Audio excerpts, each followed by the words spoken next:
Today, I want to talk about parenting, but maybe from a perspective that you have not really ever considered. And so I want to start with a question. What kind of family were you born into? Just to give you a little bit of backstory, in 1897, over 120 years ago, a social psychologist, James Baldwin, wrote Social and Ethical Interpretations in Mental Development, a Study in Social Psychology. It's a long title for a book, but I think the content was really fascinating, especially for that time. But he introduced this idea of social inheritance. And just to give it some definition, our social inheritance is our first life-sustaining relationship web. It's the family that we're born into. And all of us are born into a family that falls somewhere on this continuum of security, from rich to impoverished, in three major areas. And I want to talk a little bit about those three areas and just give some thought for you, or invite you to give some thought to why this might be important for you. So the areas are social, psychological, and economic. So imagine a family where a child is born into the family that perhaps has a really rich social inheritance. Now, that means that there's this large group of grandparents and aunts and uncles or siblings that are waiting for that moment and are there to support the parent, the mom or dad or both, in inviting that child, you, into this world. And that's sustained because over the next weeks, months, and years, the parents have somebody to watch their kids when they need a break. They've got built-in playmates and cousins and other relatives to fill in and to become part of that rich social network. When parents want advice or guidance on what to do, they go to those relatives because there's this really large network. And that's at one end of the continuum. And at the other end of the continuum is maybe that single parent who is living alone, who is struggling with those social connections, perhaps because it's not a healthy family system. Maybe that person has been disowned or for some reason has chosen not to be part of that family network. And so they are raising, or they give birth to and raise that child in relative isolation. That's a pretty vast difference. And many people are spread along that continuum. It's not one or the other. It's not either or, but I'm just painting kind of extremes to give you a sense of what the range is. And everyone is born into a social network that has some degree of richness or not. And give some thought to that social network that you were born into. And just a point I want to make as I go through this discussion is you had no say in it. You had absolutely no say in the network you were born into.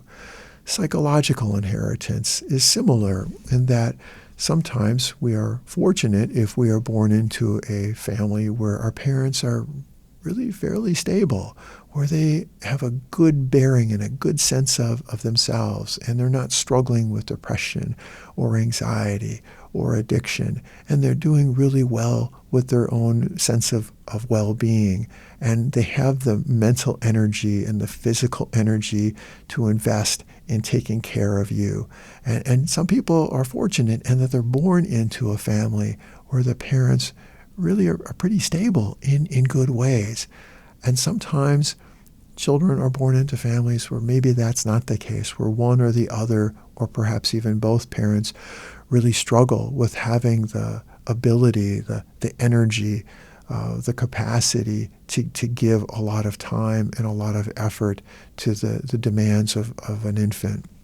And that's not necessarily something that's their fault, because nobody asks to have depression. Nobody asks to have anxiety or some other form of mental illness or addiction or physical disability. Those are things that people have to live with. But as infants, we don't choose that. We are born into that. So that's psychological inheritance. And then the last one is economic inheritance. Some people are fortunate enough, some children, are to be born into families that have relative stability, where there is food in the refrigerator. There's not a big worry about when the next bill, if the next bill is going to get paid, or there's not a worry about if there's going to be a roof over their heads, or if they live in a safe neighborhood. That families can have quite a variety or a range of how they are started when it comes to economic inheritance, that some children are lucky or fortunate in that they're born into families with relative wealth and stability, and some children are born into families where maybe there's not a lot of certainty about what's going to happen next, or maybe there's a lot of moving from home to home or place to place, or living with relatives or living with friends, and maybe not a certainty about where the next meal is going to come from. And again, children don't have a say in any of those things that we've just talked about: social, psychological, or economic inheritance.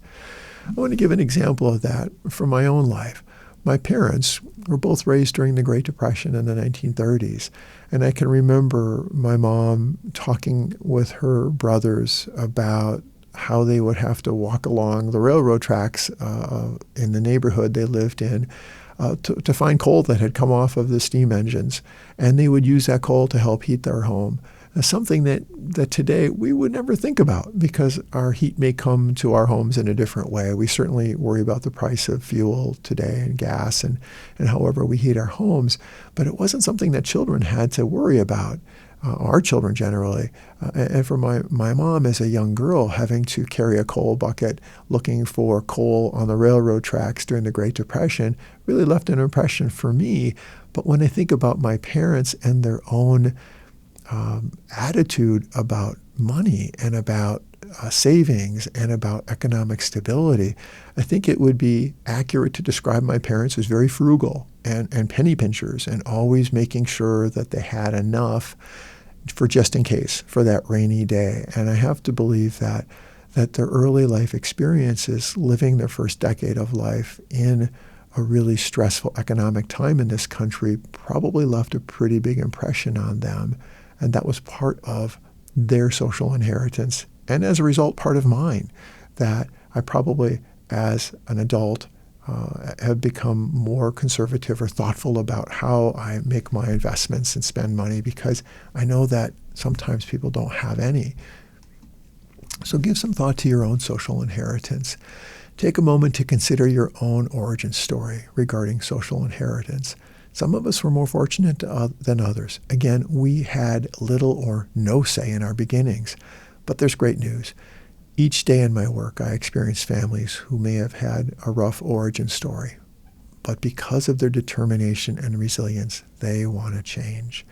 Remember Maya Angelou's words: do the best you can until you know better. Then, when you know better, do better. It is the greatest gift a parent can give to their children and future generations, to make changes to become a more effective parent. As a bonus, it is also much more joyful and rewarding. Thank you for tuning in and listening to this parenting topic. I hope that this information added to your growing toolbox for parenting your child or your children. Please consider exploring other topics in this series. Remember, no one parenting tool can do everything. We need many tools to become the best parents for our children. Your children's future depends on you and the time and effort you invest in them today.